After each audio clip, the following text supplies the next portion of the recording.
এই যুদ্ধ ছিল না দুই পরাশক্তির লড়াই, এ ছিল এশিয়ার দুই নবীন রাষ্ট্রের মধ্যে বিভাজিত মানচিত্রের মীমাংসা না হওয়া ইতিহাসের বিস্ফোরণ। 1950-এর দশকে ভারত ও চীনের কূটনৈতিক সম্পর্ক শুরু হয় সৌহার্দ্য দিয়ে। হিন্দি চিনি ভাই ভাই এই স্লোগান দুদেশের মধ্যে নতুন এক অধ্যায়ের সূচনা করে। ভারত সদ্য স্বাধীন, চীন সদ্য সমাজতান্ত্রিক বিপ্লব শেষ করে কমিউনিস্ট রাষ্ট্র। উপনিবেশবাদ বিরোধী অবস্থান, জাতিসংঘে একে অপরের পক্ষ নেওয়া, তিব্বত নিয়ে প্রাথমিক বোঝাপড়া সবকিছু দেখে মনে হয় দুদেশ দীর্ঘদিনের মিত্র হতে চলেছে।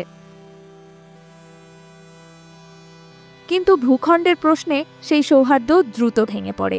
দুইটি এলাকা ছিল বিরোধের মূল কেন্দ্রে, পশ্চিমে আকসাই চীন আর পূর্বে বর্তমান অরুণাচল প্রদেশ, যা চীনের দৃষ্টিতে দক্ষিণ তিব্বত।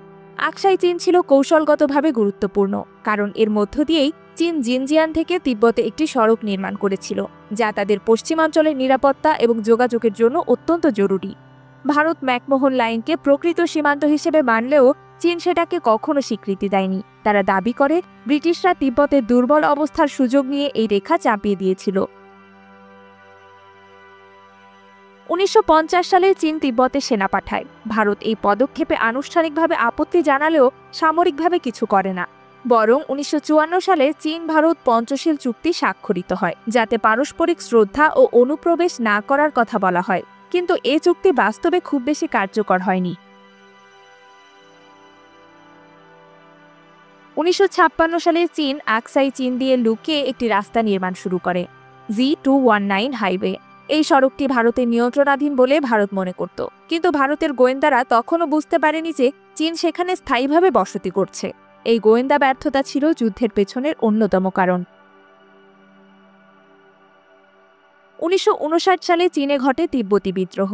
চীনের পিপলস লিবারেশন আর্মি বা PLA বিদ্রোহ দমন করে, কিন্তু দালাই লামা পালিয়ে ভারতে আশ্রয় নেন। চীন এটিকে তাদের অভ্যন্তরীণ বিষয়ে ভারতের হস্তক্ষেপ হিসেবে দেখে। তখন থেকেই দুই দেশের সম্পর্ক শীতল হতে শুরু করে। সীমান্তে বাড়তে থাকে উত্তেজনা।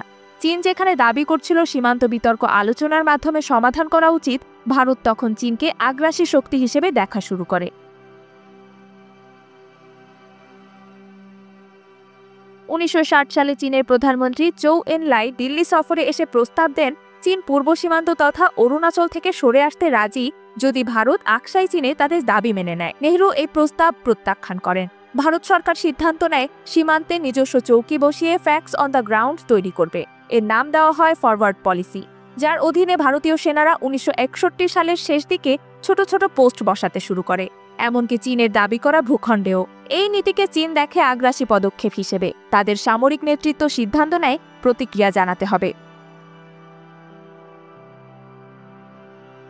20 অক্টোবর 1962 সকালবেলা PLA একযোগে দুই ফ্রন্টে আক্রমণ করে, পশ্চিমে লাদাখ অঞ্চলে এবং পূর্বে অরুণাচল এলাকায়। ভারতের সেনারা ছিল ছত্রভঙ্গ, অস্ত্র দুর্বল, যোগান অনিয়মিত। চীনা বাহিনী আগেই প্রস্তুত, উচ্চভূমিতে অবস্থানরত এবং লজিস্টিক্যালি সুসংগঠিত। মাত্র কয়েকদিনের মধ্যে PLA তাওয়াং দখল করে। 25 অক্টোবর চীন যুদ্ধবিরতির প্রস্তাব পাঠায়। তারা বলে উভয় পক্ষ 20 কিলোমিটার পিছিয়ে যাক, শান্তি ফিরিয়ে আনা যাক। নেহরু সেই প্রস্তাব নাকচ করেন, বলেন চীনকে পুরনো জায়গায় ফিরতে হবে। দ্বিতীয় দফায় যুদ্ধ শুরু হয়। ভারতের সেনাবাহিনী তখনও সংঘবদ্ধ নয়, প্রস্তুত নয় এবং মনস্তাত্ত্বিকভাবে বিপর্যস্ত। ভারত তখন যুক্তরাষ্ট্র ও সোভিয়েত ইউনিয়নের সহায়তা চায়। কিছু অস্ত্র ও সরঞ্জাম আসে মার্কিন পক্ষ থেকে, কিন্তু তা যুদ্ধের গতিপথ বদলাতে যথেষ্ট নয়। PLA একের পর এক পোস্ট দখল করতে থাকে। 21 নভেম্বর 1962 চীন একতরফা যুদ্ধবিরতির ঘোষণা দেয়। আকসাই চীন নিজেদের নিয়ন্ত্রণে রাখে, কিন্তু অরুণাচল অঞ্চল থেকে সেনা প্রত্যাহার করে নেয়। ভারতের জন্য এটি ছিল চাপিয়ে দেওয়া সমাধান, যার পরিণতি ছিল দীর্ঘস্থায়ী। এই যুদ্ধের প্রভাব ছিল বহুমাত্রিক। ভারতের প্রতিরক্ষা কাঠামো পুরোপুরি ঢেলে সাজানো হয়। সেনা, বিমান ও নৌবাহিনীতে ব্যাপক আধুনিকীকরণ শুরু হয়। প্রতিরক্ষা বাজেট কয়েক গুণ বাড়ানো হয়। এই যুদ্ধের ফলাফল 1965 ও 1971 সালের যুদ্ধ প্রস্তুতিতে বড় ভূমিকা রাখে। চীন আকসাই চীনকে স্থায়ীভাবে তাদের মানচিত্রে সংযুক্ত করে, আর দুই দেশের মধ্যে সীমান্ত আলোচনা শুরু হয়, যা আজ পর্যন্ত নিষ্পত্তিহীন। গালওয়ান বা ডোকলামের মতো জায়গায় এখনও সংঘর্ষ হয়, এবং আজও সেই সীমান্ত প্রশ্ন দুই দেশের সম্পর্কে ছায়া ফেলে। আজও ভারত আকসাই চীনকে নিজের এলাকা বলে দাবি করে।